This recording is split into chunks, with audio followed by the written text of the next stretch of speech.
السلام علیکم ناظرین، ہم پڑھ رہے ہیں جی بہت ہی مشہور کتاب الاستمداد یا مشکل کشا نبی، اس کی حدیث نمبر پڑھیں گے آج ہم 13۔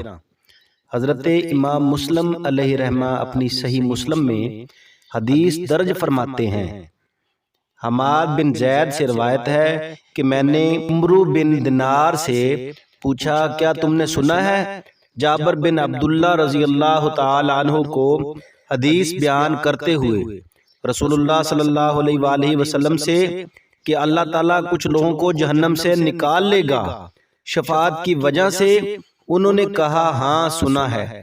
مسلم شریف کتاب الایمان جلد نمبر اول اور مسلم شریف مترجم جلد اول صفحہ نمبر 327، ترجمہ وحید الزمان غیر مقلد مطبوعہ نعمانی کتب خانہ لاہور۔ اس حدیث سے بھی واضح ہو گیا اللہ تعالیٰ کے محبوبوں کی شفاعت کام آئے گی، خصوصاً اللہ تعالیٰ کے محبوب اعظم جناب محمد رسول اللہ صلی اللہ علیہ وآلہ وسلم کی شفاعت سے ہماری دستگیری ہوگی۔ حدیث نمبر 14۔ حضرت امام مسلم رحمۃ اللہ علیہ نے اپنی صحیح مسلم شریف میں حدیث درج فرمائی، جناب عطا بن ابی رباح سے روایت ہے، مجھ سے ابن عباس رضی اللہ تعالیٰ عنہ نے کہا کیا میں تجھ کو ایک جنتی عورت دکھاؤں؟ میں نے کہا دکھاؤ۔ انہوں نے کہا یہ کالی عورت رسول اللہ صلی اللہ علیہ وسلم کے پاس آئی اور بولی مجھے مرگی کا عارضہ ہے، اس حالت میں میرا بدن کھل جاتا ہے، تو اللہ تعالیٰ سے دعا کیجئے میرے لیے۔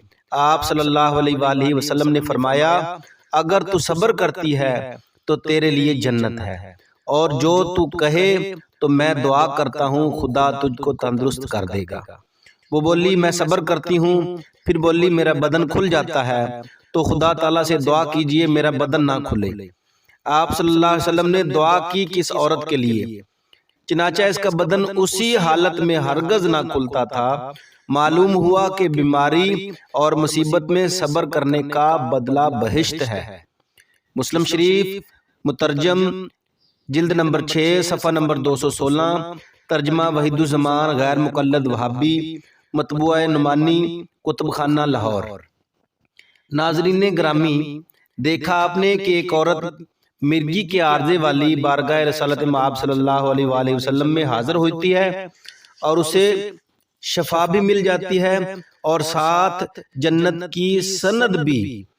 اس سے بڑھ کر اور کیا دستگیری ہو سکتی ہے کہ غلام تو آتا ہے شفا لینے کے لیے، ساتھ جنت بھی مل جاتی ہے۔ یہ ہے رحمت مصطفیٰ صلی اللہ علیہ وسلم، یہ ہے نبی کریم صلی اللہ علیہ وسلم کا مشکل کشائی فرمانا۔ بازن الہی تعجب کی جا ہے کہ فردوس اعلیٰ، تعجب کی جا ہے کہ فردوس اعلیٰ بنائے خدا اور بسائے محمد صلی اللہ علیہ وآلہ وسلم۔ حدیث نمبر 15 ہے، حضرت اسما بنت ابی بکر صدیق رضی اللہ تعالیٰ عنہ کے پاس ایک جبہ مبارک تھا جو کہ انہیں حضرت ام المومنین سیدہ عائشہ صدیقہ رضی اللہ تعالیٰ عنہ سے ملا تھا۔ وہ جبہ رسول کریم صلی اللہ علیہ وسلم کا جبہ مبارک تھا۔